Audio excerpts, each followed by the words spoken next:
Em nosso estudo de hoje está na Epístola de Tiago, capítulo 1, versículo 8.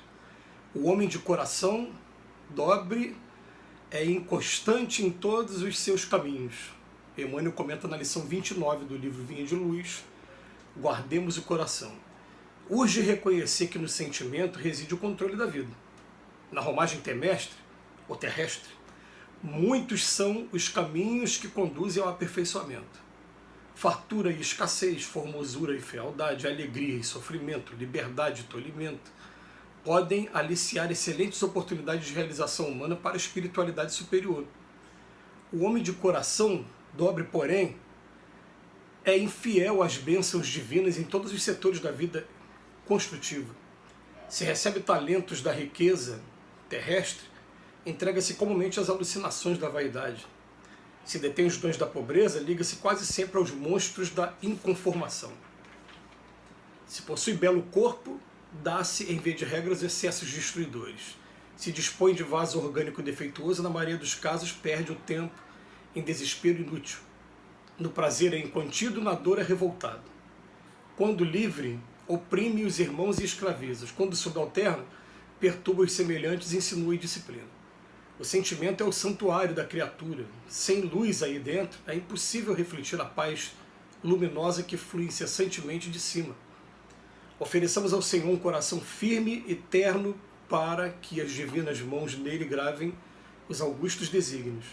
Atendida a semelhante disposição em nossa vida íntima, encontraremos em todos os caminhos o abençoado lugar de cooperadores da divina vontade.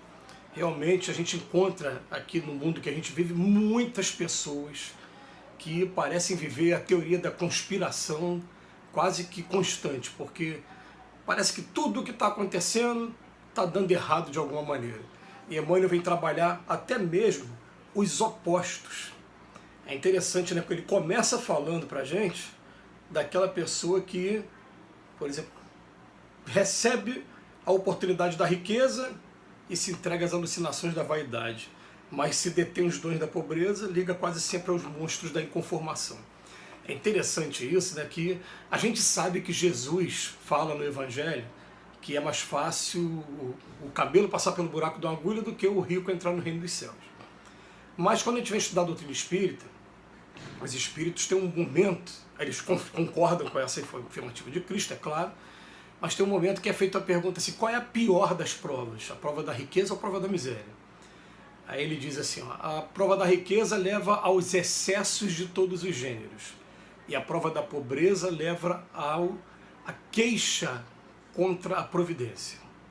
Então a gente vai começar a escolher agora, assim, né? Será que eu vou deixar que o dinheiro me escravize, ou vou deixar que a falta do dinheiro me torne uma pessoa amarga o tempo todo me queixando da providência? Ou será que eu vou reconhecer que tanto um como o outro são apenas faces de uma mesma moeda, são apenas oportunidades de aprendizado? Igual a gente tem numa escola sempre aquela matéria que a gente não gosta, não afiniza muito. Eu gosto muito de matemática, mas conheço muita gente que não gosta de matemática, eu gosto muito de física também. Acabei não trabalhando na área de humanas, de exatas, estou na área de humanos, né? Mas o que acontece é, em tudo na vida vai ter sempre aquela matéria que a gente tem que fazer porque é obrigação, né? Então eu vou começar a pensar, estou passando por essa situação, o que é que eu tenho para aprender com isso? Às vezes estou passando pela aprovação da pobreza, o que é para aprender a ser uma pessoa mais prudente, mais controlada, mais organizada, mais planejada. E isso, às vezes, sempre, quando se trata de prova e quando se trata de inexperiência, vai trazer no primeiro momento os tropeços, os problemas, mas depois a gente começa a tomar o caminho correto. Depois, ele vem falar para a gente sobre o belo corpo. Isso aí é uma coisa interessante, né? Porque parece que a pessoa mais bela que existe no mundo não está satisfeita com o corpo que tem. Ela quer sempre estar aperfeiçoando o corpo de alguma maneira. Se for mulher, vai procurar todas as tecnologias hoje para poder manter o corpo em forma, e até mesmo as aplicações para poder estar chegando dentro dos padrões de beleza de cada local. E os padrões de beleza, a gente vai lembrar aqui que eles mudam de acordo com o tempo e com o lugar também. Uma vez eu fiz um comentário que tem uma lição do Emmanuel, né, que ele fala que o padrão de beleza aqui no Brasil, por exemplo, hoje é o corpo da mulher. Aí, aliás, não é Emmanuel que fala isso não, é Rodolfo Caligares no livro A Vida em Família, só para corrigir. O padrão de beleza aqui no Brasil costuma ser o corpo, os quadris, o busto, né? Quando você vai para os Estados Unidos, são os seios. Quando você vai para o Japão, a nuca. A gente não consegue imaginar aqui no Brasil o que é você reconhecer a beleza de uma mulher pela nuca. Por isso que as japonesas têm o costume de deixar o cabelo curtinho, né? Mas aí então a pessoa começa a buscar esses padrões. Mas ele vem falar pra gente aqui, ó, quando possui um belo corpo, o que acontece? Dá-se via de regra aos excessos destruidores. E quando dispõe de um corpo defeituoso, na maioria das vezes perde o tempo em desespero inútil. A gente vai encontrar vários exemplos, né, dentro da nossa história, e o exemplo que eu tenho contado dentro da nossa realidade enquanto espíritas é a história de Jerônimo Mendonça, que era paraplégico e deixou uma obra social maravilhosa, do próprio Chico Xavier, que viveu uma vida com muitas enfermidades, mas não deixou transparecer essa enfermidade para ninguém. Então você vai ter duas escolhas: ou você vai ficar se lamentando da doença que apareceu, desprezando no primeiro momento que toda doença ela aparece para educar o espírito. Se ela está aparecendo, é porque a gente falhou em alguma coisa, ou então está querendo mostrar um novo caminho para a gente. Então eu vou respeitar a doença, entender a doença como se fosse uma professora minha e eu tenho que aprender com ela. Esse que é o ideal. E depois ele vem falar para a gente ainda, ó, no prazer é incontido, na dor é revoltado.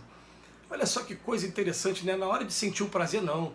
A pessoa fica ali presa e não quer sentir os verdadeiros prazeres da vida, mas na dor ele fica revoltado com tudo. Quer dizer, a gente tem a oportunidade, todos nós, sem exceção, de viver esses extremos. E os extremos, eles trazem aprendizado, tanto um como o outro.